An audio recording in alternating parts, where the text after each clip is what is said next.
క్రైస్తవ మత ప్రచారకుడు పాస్టర్ ప్రవీణ్ పగడాల మరణం ఇప్పుడు తెలుగు రాష్ట్రాలలో సంచలనం రేపుతోంది.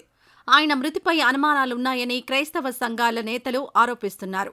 రాజమండ్రి దివాన్ చెరువు కొంతమూరు జాతీయ రహదారిపై ప్రవీణ్ పగడాల మృతదేహాన్ని మంగళవారం స్థానికులు గుర్తించారు. పక్కనే బైక్ ఉండడంతో బైక్ ప్రమాదంలో ప్రవీణ్ పగడాల చనిపోయినట్లు తొలుత భావించారు.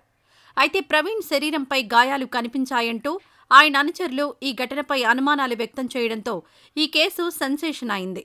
దీంతో పాస్టర్ మృతిపై విచారణ జరపాలని ప్రభుత్వం ఆదేశించింది.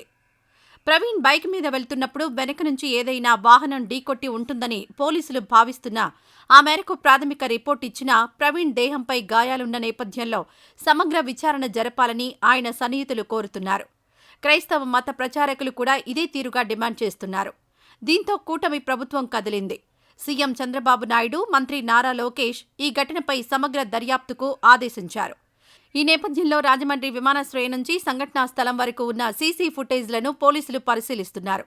ప్రవీణ్ మరణంపై విచారణ జరిపించాలని టీడీపీ నేత మహాసేన రాజేష్ డిమాండ్ చేస్తుంటే, ప్రవీణ్ బైక్ మీద హైదరాబాద్ నుంచి విశాఖపట్నం వస్తున్నారు అంటే నమ్మశక్యంగా లేదని, ఇందులో ఏదో కుట్రకోణం ఉందని మాజీ ఎంపీ జీవీ హర్షకుమార్ చెబుతున్నారు.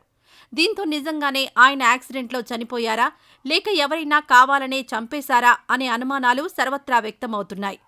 మరోవైపు ప్రవీణ్ మృతిపై ఆగ్రహించిన క్రైస్తవ సంఘాల నాయకులు రాజమండ్రిలో ఆందోళన చేశారు. క్రైస్తవ సంఘాల కోరిక మేరకు ప్రవీణ్ పోస్ట్ మార్టాన్ని తమ సూచించిన వ్యక్తి సమక్షంలో వీడియో రికార్డ్ చేయాలని క్రైస్తవ సంఘాల నాయకులు కోరగా దానికి పోలీసులు అంగీకరించారు. అంతేకాదు ప్రవీణ్కు ప్రమాదం జరిగిన చోట సీసీటీవీ ఫుటేజ్ ఇస్తామని, తగిన న్యాయం చేస్తామని హామీ కూడా ఇచ్చారు. అసలు హైదరాబాద్కు చెందిన పాస్టర్ ప్రవీణ్ హైదరాబాద్ నుంచి విశాఖపట్నానికి బైక్ మీద ఎందుకు వెళ్లారో ఇంతవరకు క్లారిటీ లేదు. ఆయన్ని ఎవరైనా పిలిచారా, పిలిచి హత్యకు ప్లాన్ చేశారా అనే అనుమానాలు బలపడుతున్నాయి. కొందరు బీజేపీ నేతలతో ప్రవీణ్కి ఈ మధ్య గొడవ అయిందని, వారిని కూడా విచారించాలని పాస్టర్లు డిమాండ్ చేస్తున్నారు. చనిపోయింది ఒక మతానికి చెందిన ప్రబోధకుడు కాబట్టి ఈ మరణం వివాదాలకు దారితీస్తోంది.